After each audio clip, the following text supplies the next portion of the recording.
Good afternoon and welcome to our live panel session. You have all watched recorded. Good afternoon and welcome to our live panel. There's me hearing myself back. Our live panel session. You've all watched wonderful sessions from these three speakers this morning, and thank you for the feedback and the questions that you've already sent through. We will cover those off. But as means of introductions, as you may have just seen, I did with David in his interview, and I've stolen this from Simon from LinkedIn Learning when he did a session for our first summit back in March, to ask each of you as your introduction, what's not on your LinkedIn profile? So I'm going to ask you first, Sarah, because you probably spend more time on LinkedIn than anyone else I know. What's, as part of your intro, what's not on your profile? Oh, you're on mute. Sorry. Get that out of the way. There's probably quite a lot not on my profile, but one that probably not a lot of people know about is I play the piano. So there you go. Badly now, I have to say. It's been many years since I've taken exams, so but I can still read music and throw out a tune. So amazing. Paul, what's not on your LinkedIn profile? This is a good question. I have to confess, I only created a LinkedIn profile in the last year or so because I've been in the same career for a very long time before that, and so I had to get very familiar with it. I'm just trying to think what hasn't made it on there. I guess it'd be more kind of around hobbies. Like I'm quite obsessed with trying really good street food all around London. So yeah, I get to know a lot of the traders, and end up having good little extra chips or whatever on the side because I've chatted to them a lot. So that sort of thing. So. It's a talent, but I'm not sure it's quite career worthy enough to appear on LinkedIn. Oh, I think that's a top tip of how to get free food. And welcome to LinkedIn as a newbie. Hel, what's not on your profile? I'm thinking if liking extra chips should be on your LinkedIn profile, I need to go and update it. Definitely, that's one of my skills. I know. I was thinking about this. Like, there's this job I took in 2013 that I left after 5 weeks. That's not on my LinkedIn. I kept that off. Probably doodling. I love doing little cartoons, and you might have seen it if you've been on my social media. I like expressing myself through the medium of crap drawings. They're not crap drawings. They're very funny and very honest and real. So perhaps you will share a few with us after today. So we had a few questions that come up in the chat first. So let's cover those off. And I'll start with a couple of questions for you, Sarah. They're not the easiest of questions and quite a big one to start with, but I think it's a really important question from your session of what do you do if leaders simply refuse to get involved with social media? Yeah, that is a very good question and very timely and relevant, because just this very morning I had a conversation with the senior leader who was like, I'm just not on social, I don't get it, don't believe in it, don't like sharing anything about myself, don't want to be out. And I think actually one of the team members that were on the call actually said this, we don't want to coerce you. We want to convince you of the benefits. We want you to understand and see why it's beneficial. And I think you've got to do that, because if people aren't comfortable, it's going to make it very difficult. The authenticity is going to get lost. If you start getting someone in to do it for them, you just it's not going to have the right tone. So spend a bit more time on the convincing side. And I always think sometimes, especially with leaders, speaking the language that they understand. So one of the conversation steered this morning is like, well, what is your goal as a leader then? What is it what's your priority? And then start to understand how you can solve that, help that, support that through the power of social.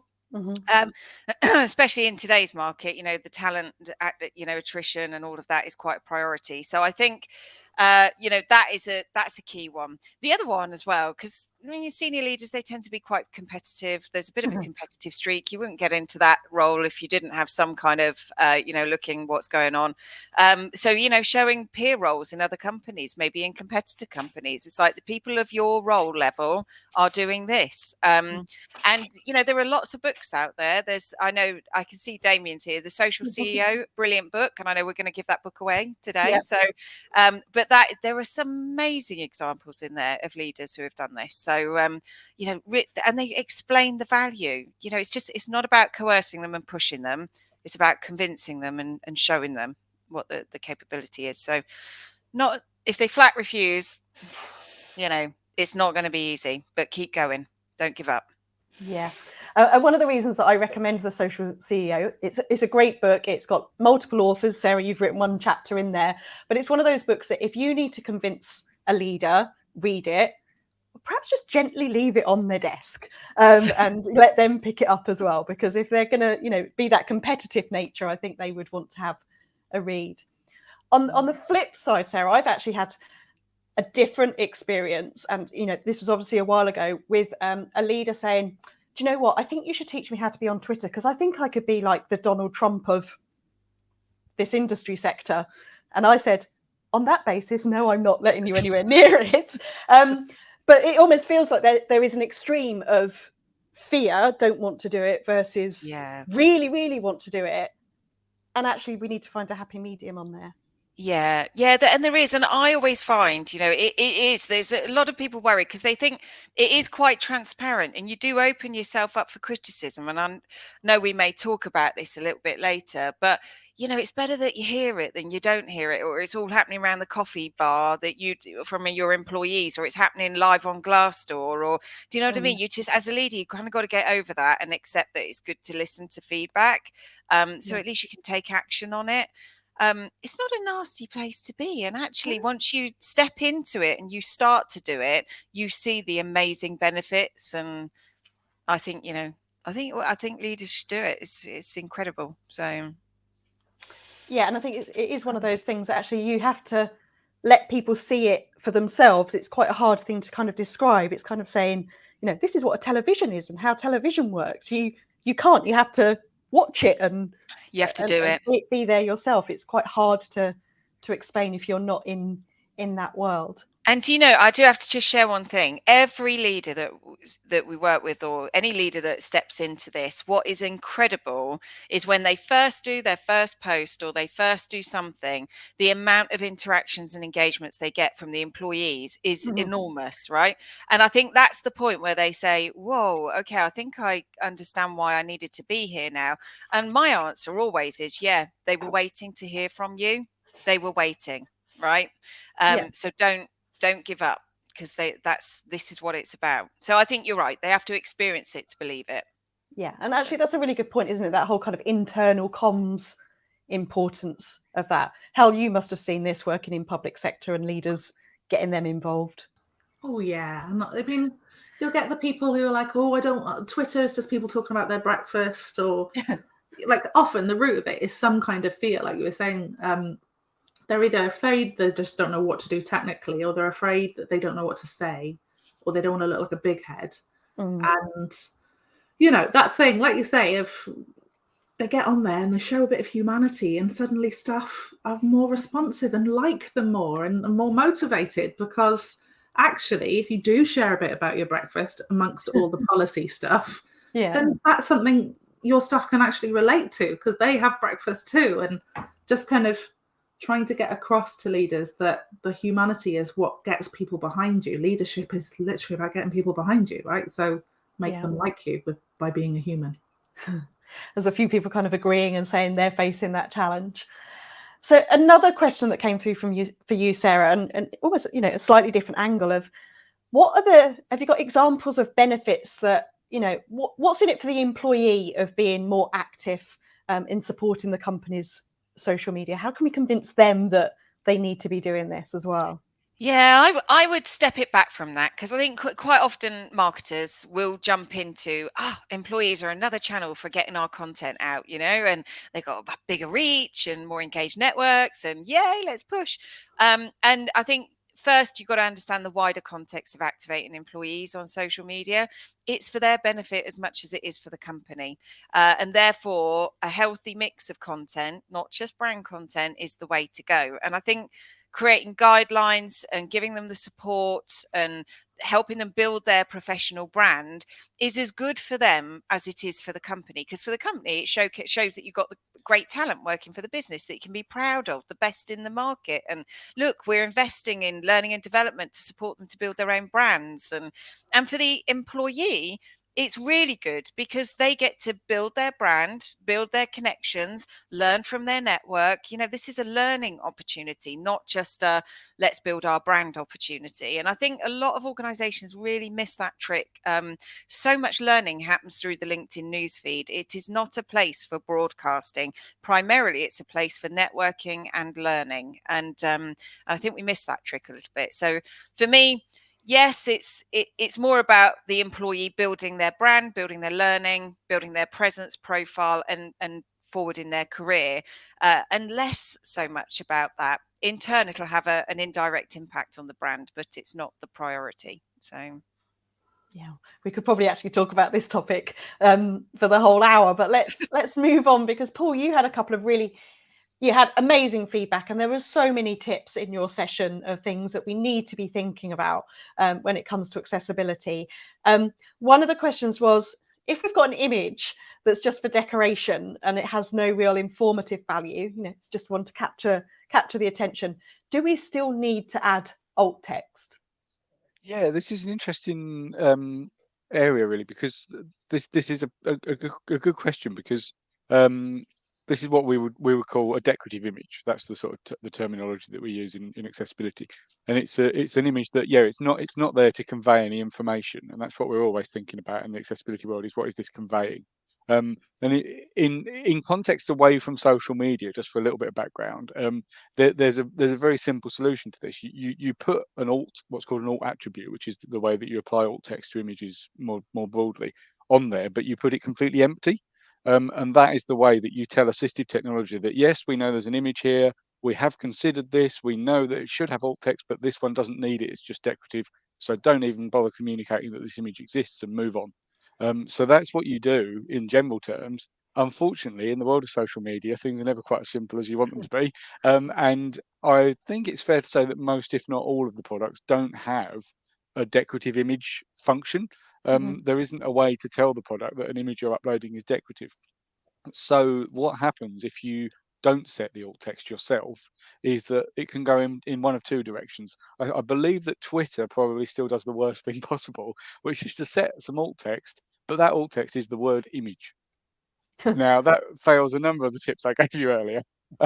It doesn't inform you. It is redundant information because you know it's an image already. It's just terrible. And that's what it will do. So really, if you're putting it on Twitter, you've really got no option. You need to just describe that, even if you do it very, very briefly, very, very succinctly. Just put some sort of description on there, because otherwise the user's going to hear image. They're not going to know if you just forgot to caption it, if it doesn't need a description, if it's decorative, whatever. So put a really simple, short image description on there. The other way that some networks will handle it, I'm sure there are others that do it as badly as that, but some will automatically generate some alt text, and you get some very interesting results with that, which are not necessarily the best. Surprising what things they'll pull out. I was just looking at this on Facebook earlier with a picture of someone who happened to be wearing some jewelry sitting indoors, and it said, "Person smiling indoors jewelry." And it's like, well, that's nice, but I'm not sure that was entirely what we were trying to convey here. But okay, it's quite impressive in a kind of computer science kind of way, but not really very informative. So basically, the short answer really is, on social media, and unless and until you find a decorative tick box, like you'll find in something like Microsoft Word, for instance, where they have got this built in now. Until you see that, you need to put a description on. So if it's a pretty meaningless image, just keep it as short as possible, basically. Thank you.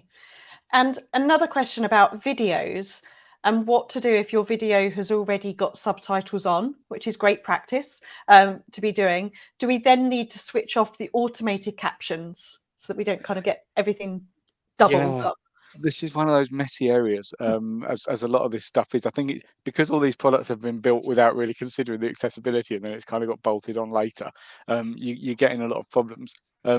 I would say the built-in subtitle functionality on websites such as Facebook, perhaps, where you can upload these SRT files now, will give you end users more flexibility, and probably will get better over time as well. Though we're kind of getting into theoretical optimism there, but you know, it may well get better over time in terms of being able to change the size or the style or the colors of those subtitles to be able to be more legible to people and that kind of stuff. So that it does offer some benefits, but as you say, if you've already got it burnt in, The downside of the other subtitles is that they might be the automatically generated ones rather than the ones you've uploaded. If it's the choice between the ones that are burnt in and the ones that are being automatically generated for you, which you don't then have time to deal with because you've already spent a while burning them in, then I would say absolutely turn them off on Facebook, because your burnt in captions are the ones that you've kind of worked away at and made sure are accurate. So you don't really want any other subtitles conflicting and people not being sure which ones to look at. If you've got a perfect SRT file that you've uploaded as well, then that probably is better than the burnt in ones. But at that point, you have to kind of wonder, why have you burnt them in if you've gone to the effort of the SRT? So ideally, go down one route or the other and just stick to that one route and try and avoid that clash and that conflict. And I would say that if you can go down the SRT route, that probably opens up more flexibility in the future as well, and they may improve some of that functionality behind the scenes to work with more assistive technologies, basically. Brilliant, thank you. So many things to think about, isn't there? There is, yeah. There's so much. Helen and Sarah, I want to pick up that when I was talking to David about tone of voice on social media, and this probably impacts the whole kind of leadership employee question as well. The challenge of posting on social media and, you know, working on social media as the brand behind the logo versus as an individual. And I think it's, you know, Sarah, your quote that you opened up with, I wrote it down. And I posted it this morning. I haven't got it now. About, you know, it was the kind of people do business with people and not logos. How, I think the challenge for individuals, particularly when they're employees, perhaps slightly different for some of us. We're business owners, so perhaps we have a bit more autonomy over our decisions. But that being an individual on social media and tone of voice, is that the challenge that leaders and employees are having? I think it's easier for individuals to do it. I think it's harder for social media managers to give a brand a personality. You know, that's not easy, because you've got to really understand the values and the cultures, and I kind of turn that into something that has personality on social. But most people have personality. I think, you know, I think most people I know have got personality. But it's about how to convey that in a social way. And I think a lot of people do struggle with that. And I think that comes with really understanding a little bit. We always think, when we talk to folks, it's like, just really chunk it back. Okay, why do you do the job you do? I always remember standing in front of a room of litigation lawyers in the city of London. There's no way I could do that job. And I just think there's obviously something in you that's wired that you enjoy this work. So I want you to try and think, what motivates you? What is it that got you here? Why do you do this job? What is it that gives you passion and success and motivation to turn up to work every day? Because that's in you and it's not in everybody. And I think once you start to understand that, and start to understand who you are, how you got where you are, your background, what you enjoy. I love the book Find Your Why, because I think that really helps do that. That is the bit, I think. And then you can start to craft your content strategy and go, actually, do you know what? I know I'm doing this job today, but actually I really love this. And then you can start gearing your learning, connecting to people in that area, start sharing content in that area. And I tell you what, before you know it, you might find yourself in that role, either in the company or in another company. Quite often, you know, your passion takes you where you want to go. And I think that is difficult for employees, but I think you need to just look at yourself and think, how did I get here? Why do I love what I'm doing? What is it about this role that I enjoy? And then you start to think about, you know, how you convey yourself on social and how it tells that story. I think that's a really good point, because I feel the same. And actually it works for brands and for individuals, this idea of look at yourself, because a lot of the time people communicate to be accurate, they communicate to impress. And actually, if you're on social media, it's got the word social in it. So maybe try and think about communicating to connect with people, that it's just much more like it would be verbally. And sometimes if people are a little bit corporate that I work with, I'll advise them to open up a Google Doc or Word document where you've got that kind of speech to text thing. And I'll say, like, just say it into that. And you won't be that far off the tone of voice you need, because weirdly we're used to typing out they are instead of saying there, you know, like it's just a lot of the time. I would never use exactly what I'd say verbally. I take out all the excess likes and ums, but essentially it sounds like a human, and you want it to sound like an actual person said this, rather than it's been through a committee of about 700 people who all signed it off, which is what most brand communication sounds like. Yeah, and that's I do, coming back to the leadership question earlier. I think that's where leaders a lot of them find a struggle, because it is a lot of crafted corporate messaging, and suddenly you've just got to let the front down and actually be the human behind the job title, and that doesn't come naturally to a lot of people. And I think, having worked in corporate for over 20 years, I get it, right? And in leadership roles, you think, oh, I need to behave like this, and this is what's expected of me, and I can't say this and I can't say that. And I tell you what, it's the most liberating thing ever when you start your own business and you realize that actually, if you just are who you are, it's incredible. Do you know what I mean? And you don't have to pretend to try and be a job or be what people expect. You can actually be who you are. It's liberating, it's less hard work, and actually it's quite nice to connect with other people who are just who they are. So I know it sounds hard and it's easier said than done, but honestly, it's good. It's a good way to go. So. The thing is, as well, what you're describing there is like the job of a leader is to be inspiring. And if you look at someone like, Timpson's the shoemaker, key cutters people. Yeah. Is it James Simpson? I think it's James Simpson, the chief exec. His Twitter is just so lovely because you can see that he cares, that he's on a real mission to do something good. And it never feels like someone else has written it for him. You can hear his voice through it, and it's much better for it. It doesn't feel like, often the thing with tone, particularly for leaders and brands and employees, is it looks like you're hiding something if you're being too precise with your wording, if it's very, very sticking to a line and repetitive. So you want to look open and trustworthy, and being more conversational does that.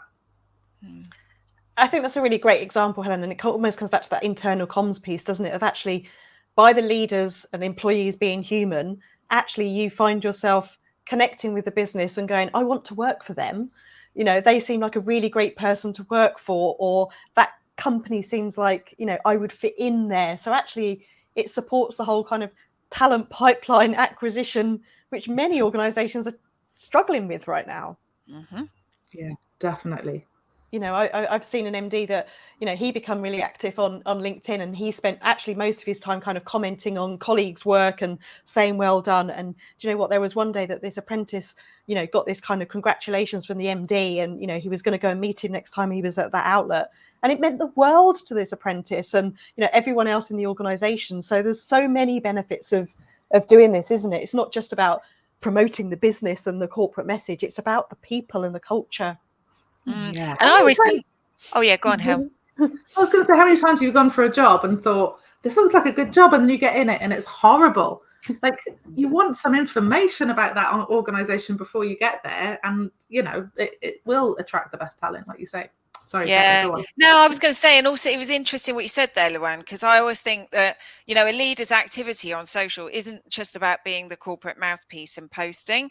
If you look on a scale of what they should be doing, in fact, they should absolutely be doing more engagement, right? Commenting and liking on their employee posts as part of the employee engagement and retention strategy. That should be leaning more towards their activity. And I often tell this story. I always remember when I was at SAP, and the CEO at the time commented on my post on LinkedIn. It was quite a few years ago, but honestly, I was the most popular employee for about 24 hours. Everybody thought he was my mate, and it just, as an employee, it felt amazing that a leader was watching what I was doing, supporting what I was doing, giving me a virtual high five. I'd probably never get to meet him, but it made me feel good. So please, leaders, take note. If anybody's watching, you must get active. You have no idea the impact you can have on your employee community. So, and maybe it's that liking and commenting that's actually the first step and the easier step than writing the posts and thinking that you need to do big corporate clever stuff. A few likes and posts goes such a long way. Let's talk about some of the other topics we've covered today. And, maybe this comes under that personal brand as well. You heard me talking about it, and it is the topic of emojis. So, Paul, I'm going to come back to you, that you covered off some great accessibility tips. Could you just recap the accessibility tip before I'm going to go to Helen and go, how do you use emojis? Because I'm sure in your comms there's all sorts of use of them. Yeah, I think emojis. I'd say that they're kind of at the good end of the visual stuff that you can do in within your text, if you see what I mean. Because I touched on those sort of weird fonts or the way people italicize and bold things, and that's just fundamentally very bad and not accessible, unfortunately. Which I didn't realize at first either, and it's a real disappointment, obviously. But it's one of those things. But emojis do come with that embedded meaning to them. Every single emoji has a meaning. I think the complication there is that we don't always realize what that meaning is, whereas the screen reader only knows that hard-coded meaning that's been there in the definition. So you might want to check on Emojipedia if you've got any doubt what it's meant to mean before you use it. But yeah, it will read out that meaning if someone's using a screen reader, for instance. I always refer to screen readers because they're the most obvious example of the assistive technology, and often it reads across to other types of technology as well. But yeah, so I would say by all means use them, but just have in mind that each time you put an emoji in there, its meaning will be read out or communicated to assistive technology. So that's where you run into trouble if you do start using lots and lots and lots of them in a row or between every other word, like the clapping meme, or all those kind of things are a bit of a nightmare to have to listen to. Or the other example, I mean, I experienced this one myself actually. My earphones read out messages that I get through if I'm on the bus and I'm not looking at my phone or whatever. And my mum sent me her Wordle result, and that is a nightmare. I'm just half an hour later, I'm hearing the last green square, then a yellow square. It's yeah, you don't want to be reading those with assistive technology because it's not much fun. So yeah, there's good examples of why it can be bad to use a lot in a row. But by all means, sprinkle them lightly, but carefully. I love to sprinkle them lightly, and I will confess I've used accessibility guidelines as my way of calming some people down on their use of emojis by trying to kind of say accessibility guidelines means don't use an emoji 3 times in a row. It can help Yeah. on that side of it as well. Grace has just asked an emoji question. Is using emojis as bullet points on a caption a bad idea? I know a lot of people do this. Sarah, I think you do this in some of your posts, don't you? You kind of start the writing off with each bullet point as an emoji. Yeah, I do use them for bullet points. Yeah, Mm. just to sort of like a pinpoint, just say, right, Yeah. pin, note this. Yeah. Paul, is Yeah, that that's okay? interesting thought. It's a tricky one. I suppose you have to think about how it will be communicated. Bullets is one of these many problems of only having plain text on most social media formatting. In a ideal world, you'd have proper list formats of numbers or bullets, like you have in HTML or Word or web pages. And they all have fundamental ways for assistive technology to interact and understand. That there's 10 things in this list, and you can skip through them quickly and all that kind of stuff. Clearly, you don't have that in plain text format. So, just thinking about it, I suppose if the emoji you're using has a long description or a description that won't really help someone understand that this is a new item in a list, then it's not a great idea because it's going to read out.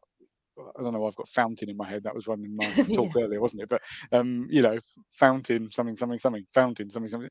Not really going to make much sense. But if it was maybe there's an emoji called bullet, or certainly there'll be an ASCII character that's a bullet that you can get somewhere through your extended characters on your keyboard, and that might make a lot more sense as a list item, albeit it might not look as interesting as a fountain.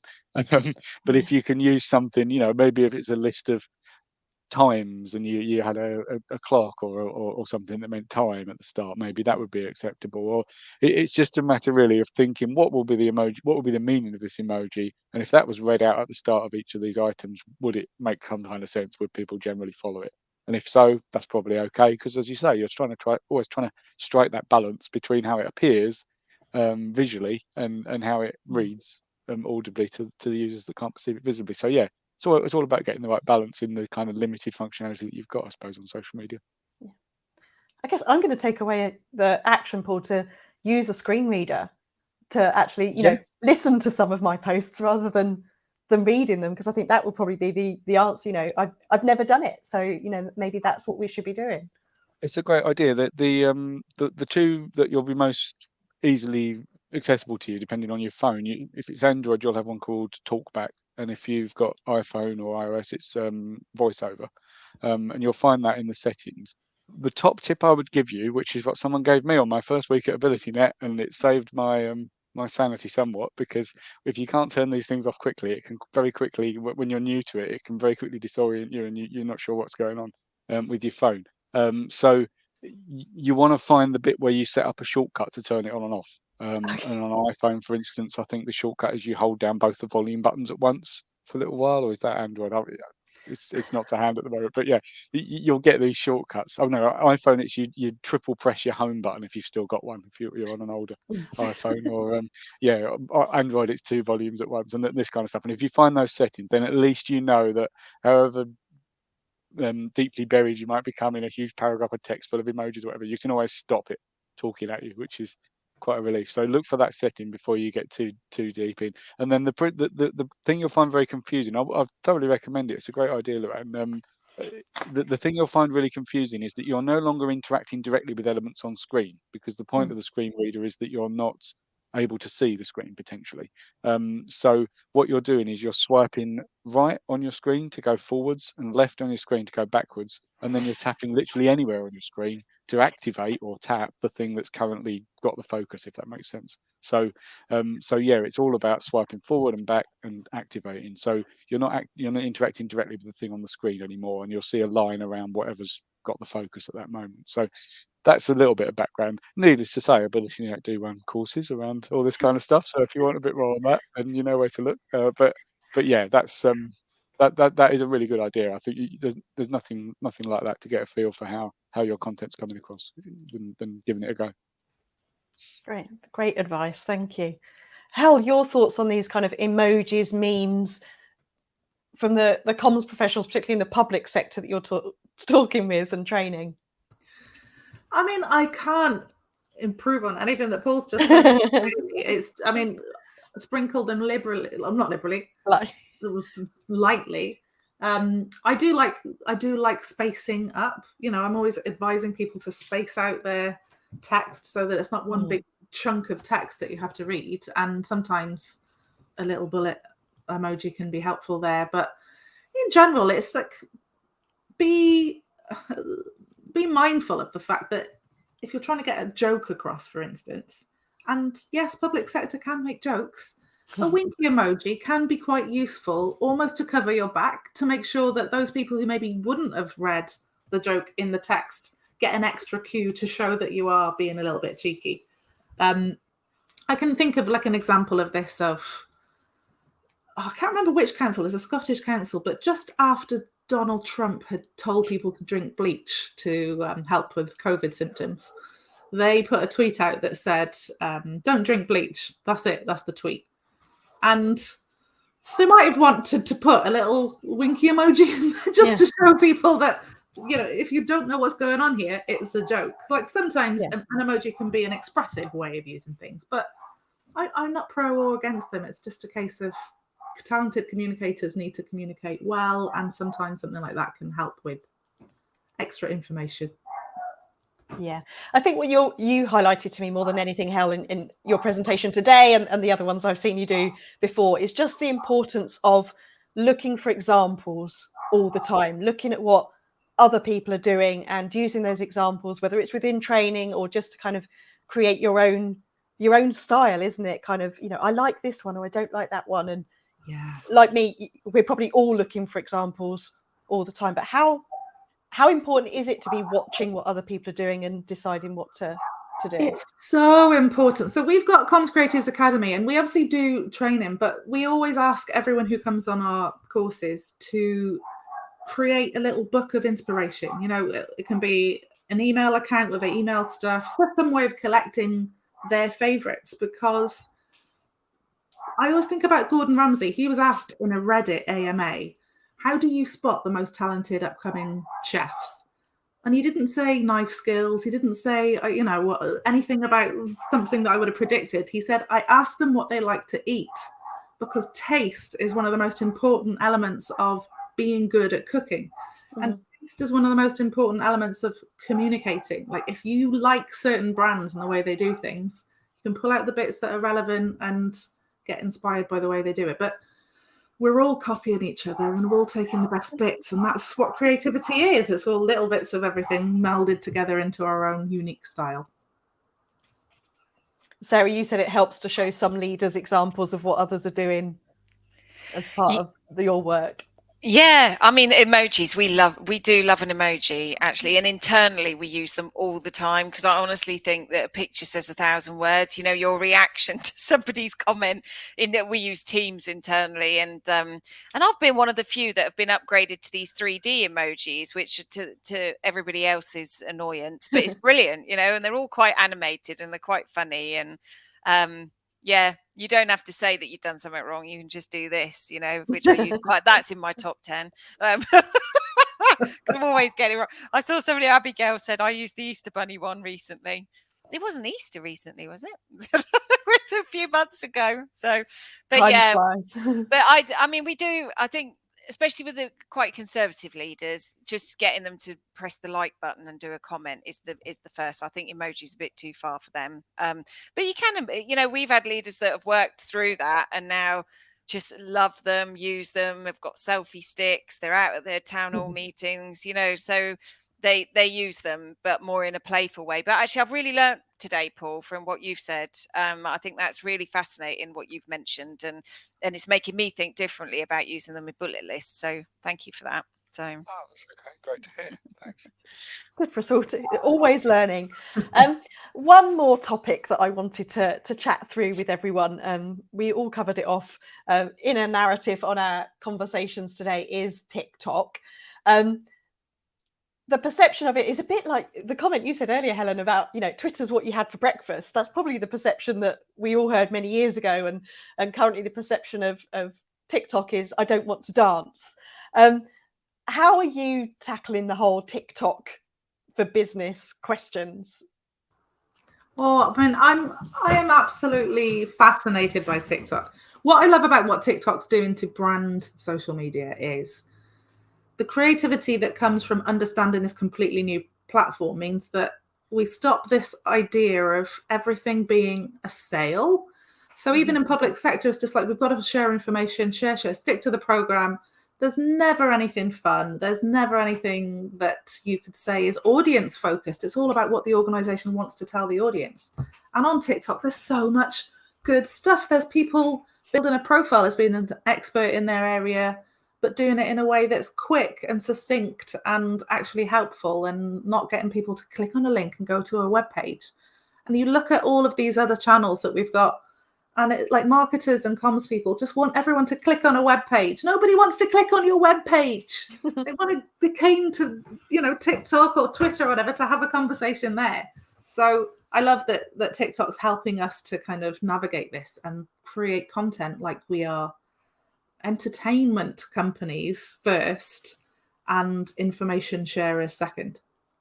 That's what I love. I mean, we've joined, by the way. If you're on TikTok, we have got our own comms creatives account on TikTok that's just started, so we'd love you to join us there. Yeah, pop the link in, Hel. We'll I will, share it afterwards. Yes, I'm on TikTok as well. Sarah, employees as influencers using TikTok. Are we there? Are we going to be there? If you can't convince them on LinkedIn, are you going to get them to do TikTok? Well, I mean, in all honesty, employees are already on TikTok, right? They might not be influential, but they are definitely already on there. And I think organizations, to some extent, they think, you know, right, we're going to teach our employees to be on social media, wherever their audience is, right? So if you're in consumer brand, let's get everybody on Facebook and teach them how to use that to amplify our brand there. Let's do it on LinkedIn. But, you know, employees are employees, right? They're on WhatsApp, they're on TikTok, some are on Snapchat, right? They're on social media. So whether it's for business purposes or not, will they ever become influencers? Yeah, I think they will. I think we're going to see the rise of the employee influencer big time. I think, you know, we've always thought that influencers have 200,000 followers. They all sit on TikTok and Instagram. You know, we have to pay for their time to talk about our brand. Do you know some of the best influencers are sat in your companies? And if you activate your expert invoices, we're seeing the rise of the micro influencer, which I covered in our in my presentation. But you don't have to be connected to 10,000 people to be influential. You just have to be connected to the right people. And I think whatever platform you do it on is going to be important. I mean, I'm no TikTok expert, but I would like to get into it, and I do want to understand more of it, because I think it's certainly in B2B, I think it's going to be big. But there are people already doing this. I mean, I think, is it what's his name, Rob Mayhew? He's the one that's pulling all us marketers into that platform through his funny sketches. But then I was talking to Jake Potter at Colt, a telco organization, and he started to bring the brand on there, but he's the face of the brand. So employees are using it. They are experimenting with it. But on the flip side, I've seen employees get into trouble by posting stuff on TikTok and then bringing the brand into trouble. So so you've got to help support you and educate your employees around the risks of using all social platforms, not just LinkedIn. So there is that risk element. But my perception of TikTok, is that it helps you get to know people. And that, I think, is the much more entertaining, lighter way than perhaps how LinkedIn is perceived. Of, we can get to know people and what they're interested in, or have conversations around, did you see this, and have you seen that? And as Hel said, it's all about kind of connecting with people. And I think TikTok's just an amazing tool to start helping us to do that.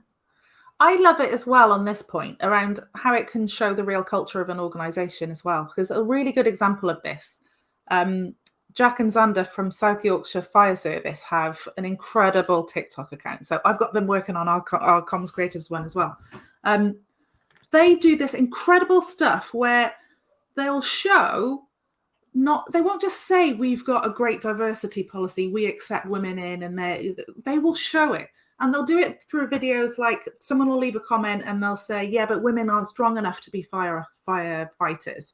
And then they'll have someone skipping through to music, which is just like, you're wrong type of thing. It'll be really like a sassy reply that says, you're absolutely wrong on that. We're amazing. Look at me lift this person up. And to me, that just spells an organisation that lives it. They don't just tell everyone how good they are. And they have little bits of banter over whose helmets are better, US helmets or UK helmets. And if you're looking to attract people, like we were saying before, great talent to your organisation, some of these public sector brands that I work with, they need to build trust with public. So if you want to build trust and really show what kind of organisation you are, you can do it with fun stuff. It doesn't have to be all this worthy, policy-led announcement kind of stuff. Not defensive at all. I love it. I think it's just harder perhaps for us to get our heads around and communicate that. And so perhaps the challenge is convincing the leaders that we should be on TikTok and engaging our employees on there. Yeah, I think, to your point, I mean, like I said, I'm not a TikTok expert, but it's that creative thinking around the reply. You could do a staid, like, well, we heard this question and this is our answer, but actually it's the smart way. It's the twist. It's the creative thinking, isn't it? And Twitter was a bit like that to start with. You had to get your tweet over in 140 characters. I mean, we've got a bit longer now, and now I think they're talking about going even longer. So, but it was that sort of creative element, which doesn't come naturally to everyone, but it'd be interesting to see. But yeah, convincing leaders. I mean, when you start to talk about putting leaders on social media, I think their fear is, you're going to get me to dance on TikTok, and it's like, no, stop now. Not at all. But it is an evolution, right? Yeah. And I think as we see younger generations moving into the workforce where they are digital natives on those kind of platforms, we're having to teach that generation how to use LinkedIn properly, but they're already very good at the other platforms. So you're going to have to do a bit of reverse mentoring in the organization to demonstrate the value. I think we're going to see quite a lot of that over the next few years, where the digital natives will be educating the company into the power of these new platforms, or the emerging platforms. And I'm sure TikTok won't be the last. There'll be new ones. So yeah. Can I just give a tip if you're trying to convince a leader to use TikTok? You can show them examples through the medium of Tory party members. So do show them Grant Shapps, who is very, very good. Don't show them Nadine Dorries, who gets a lot of attention, but let's just say it's not the kind of one that you'd want if you were a leader who's a little bit on the edge. But Grant Shapps is a great. We're going to have to look at both now, Hel. Yeah. Anyway. So much to do, so much to do. Hel, I just want to finish off because you mentioned in your session, and I shared the link in the chat, and I'll share it again in the email with the recordings tomorrow. You're doing a survey of social media professionals and kind of state of the nation, and this is who today's event is for. So apart from please help Hel with this survey, what have you found so far? What are you trying to understand a bit more?